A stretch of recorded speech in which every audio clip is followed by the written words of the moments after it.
নমস্কার বন্ধুরা, আশা করি সবাই ভালো আছেন। তো কালকে আপনারা হাওড়া ব্রিজ পর্যন্ত ব্লগ দেখলেন। আজকে যাব ইন্ডিয়ান মিউজিয়ামে। সেখানে দেখি আমাদের কি কি ঐতিহ্য সংরক্ষণ করা আছে। ভিডিওটি সম্পূর্ণ দেখতে থাকুন। ইন্ডিয়ান মিউজিয়ামে ঠিক কি কি আছে, কি কি দেখতে পাবেন, সব কিছু ভিডিওতে দেখতে পাবেন আপনারা। তো চলুন স্টার্ট করা যাক। ভিডিওটি ভালো লাগলে অবশ্যই ভিডিওটিকে লাইক দিয়ে চ্যানেলটিকে সাবস্ক্রাইব করে নেবেন। তো এখন যাচ্ছি কোনো হোটেলে খেতে আমরা মিউজিয়ামের দিকে বেরো। বন্ধুরা, আমরা মিউজিয়ামে চলে এসেছি। এই সামনে টিকিট সেন্টার, এখান থেকে টিকিট কাটবো। এটা টিকিট সেন্টার, এখান থেকে টিকিট কেটে ভিতরে ঢুকতে হবে। এখানে টিকিট কাটা হয়ে গেছে দুজনের। তো এখন মোবাইল ক্যামেরারও এক্সট্রা টিকিট লাগে। মোবাইল ক্যামেরার জন্য ফি আপনাদের 59 টাকা। এই যে এটা মোবাইল ক্যামেরার জন্য ফিস নাই, তা আপনাদের দেখানোর জন্য এই টিকিটটা কাটতে হচ্ছে। চলুন যাওয়া যাক। এখানকার টিকিটের দাম 50 টাকা মাথা পিছু এবং মোবাইল ফটোগ্রাফির জন্য 59 টাকা। আর বলে দিই, সোমবারে মিউজিয়াম বন্ধ থাকে।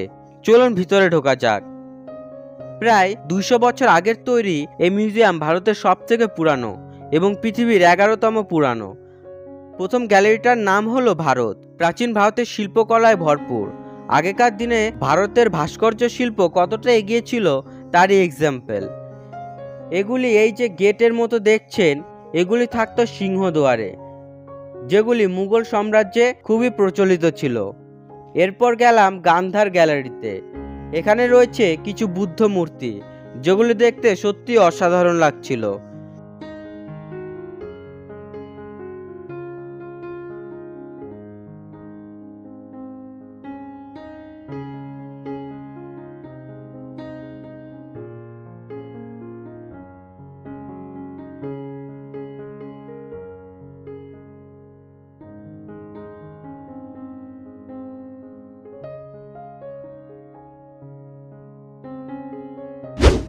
এরপরের গ্যালারি হলো আর্কিওলজি, মানে আমাদের ভারতের পুরাতত্ত্ব।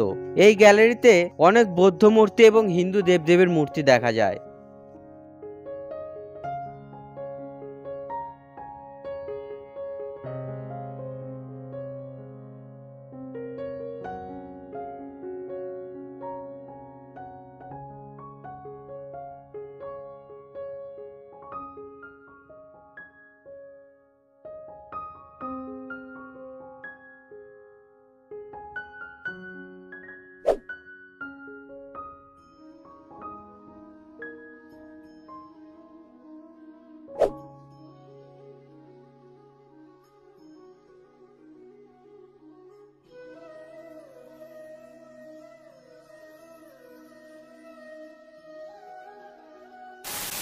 এই ছোট্ট মাঠটা ঘিরেই এই মিউজিয়ামটি তৈরি হয়েছে, যেটা দেখতে খুবই সুন্দর। এবার আমরা এলাম কয়েন গ্যালারিতে। এখানে রয়েছে প্রাচীনকালের কয়েন, যেটা বিভিন্ন সময়ে বিভিন্ন রাজারা ব্যবহার করত। এখানে রয়েছে প্রাচীন হরপে লিখিত মুদ্রা, বিভিন্ন রাজারানীর মুখের মুদ্রা, এমনকি দেবী লক্ষ্মীরও মুদ্রা রয়েছে। এখানে এটাও বলে দিই, এখানে ভিডিওগ্রাফি করা কিন্তু একদম মানা। যেটা টিকিট করেছিলাম ওটা শুধু ফটোগ্রাফির জন্য, যতটা করেছি পারমিশন নিয়ে আপনাদের ভারতের ঐতিহ্যের সঙ্গে পরিচয় করিয়ে দেওয়ার জন্য।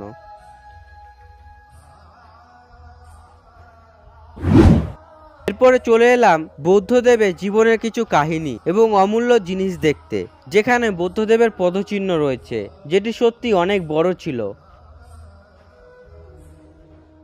এখানেই দেখতে পাই বুদ্ধিস্ট গডকে, যার অনেকগুলি মাথা ছিল। এবার উঠে গেলাম উপরে, যেখানে গিয়ে প্রথমে ঢুকলাম ওয়ার্ল্ড অফ ইনভার্টেব্রেটস, যাদের কোনো শিরদাঁড়া থাকে না। এখানে প্রচুর রকমের প্রাণী রয়েছে, একদম শামুক থেকে শুরু করে জেলিফিশ পর্যন্ত।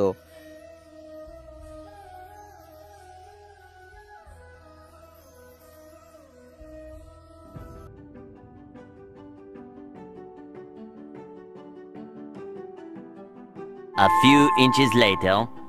এখন আমরা চলে এলাম ম্যামাল গ্যালারিতে, যাকে আপনারা অ্যানিমাল কিংডমও বলতে পারেন। এখানে রয়েছে প্রচুর ধরনের প্রাণীর লাইফ সাইজ মডেল, যাদের দেখলে মনে হয় এখনো জীবিত। এখানে এমনও প্রাণীর লাইফ সাইজ মডেল আছে যারা আজ বিলুপ্ত।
দাঁড়িয়ে আছে।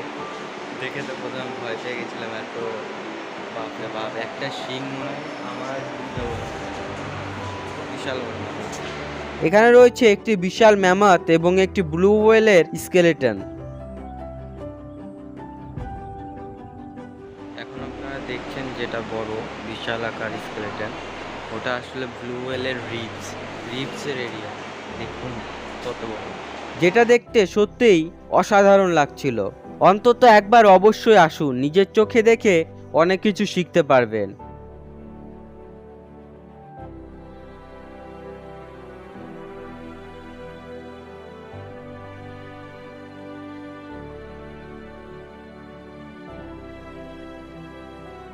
One eternity later. পাশেই রয়েছে জিওলজিক্যাল গ্যালারি ইকোসিস্টেম, যেখানে বিভিন্ন জায়গার ইকোসিস্টেমকে তুলে ধরা হয়েছে।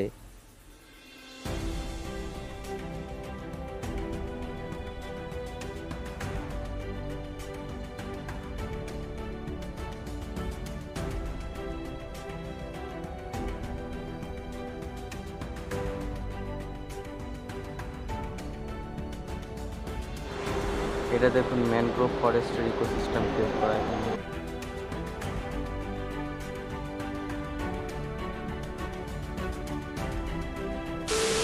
এবার ঢুকবো আমরা বোটানিক্যাল গ্যালারিতে, যেখানে প্রাচীনকালে কি কি গাছগাছালি দিয়ে ট্রিটমেন্ট করা হতো সেগুলি রয়েছে, সাথে বিভিন্ন রকমের ফলমূল আরও প্রচুর জিনিস রয়েছে।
এবার যাব ফসিল গ্যালারিতে।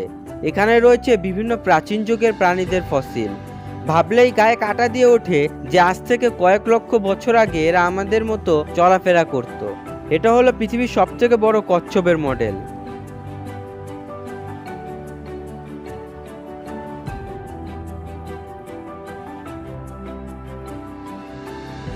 ফসল দেখে বের হয়ে একটি রুমে গিয়ে দেখে নিলাম ভার্চুয়াল রিয়েলিটি। এই এক্সপিরিয়েন্সটি ছিল প্রথম, সত্যিই মনে হচ্ছিল এক আলাদা পৃথিবীতে চলে গেছি। এর পাশে রয়েছে আর্ট গ্যালারি, যেখানে রয়েছে বিভিন্ন রাজা রানীর ছবি থেকে নিয়ে বাংলার নামি দামি ব্যক্তির ছবি।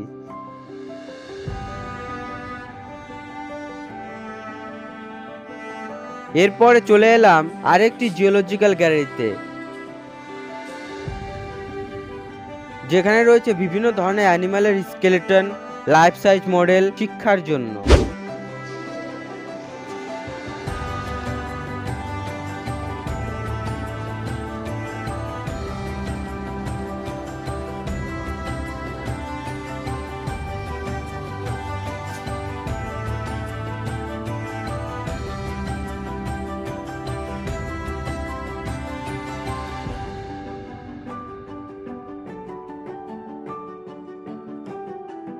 এবার আমাদের শেষ গ্যালারিতে যাব, যেটা হলো বয়নশিল্প বা টেক্সটাইল।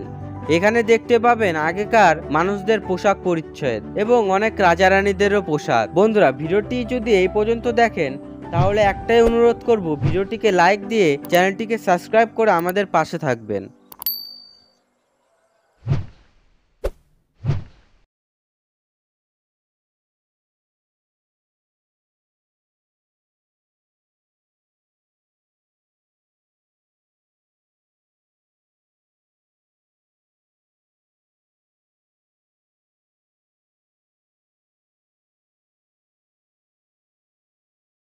তো বন্ধুরা, ইন্ডিয়ান মিউজিয়াম ঘোরা কমপ্লিট। এখন আমরা অন্য ডেস্টিনেশনের দিকে যাব। আপনারা দেখতেই পাচ্ছেন ভিডিওটা কত লম্বা হয়ে গেছে। তার জন্য এবার যে যাব সায়েন্স সিটি আশা করি, তো সায়েন্স সিটি ব্লগটা পরে ভিডিওতে দিব আমি। সঙ্গে থাকুন, পরে ভিডিওতে আবার দেখা হচ্ছে।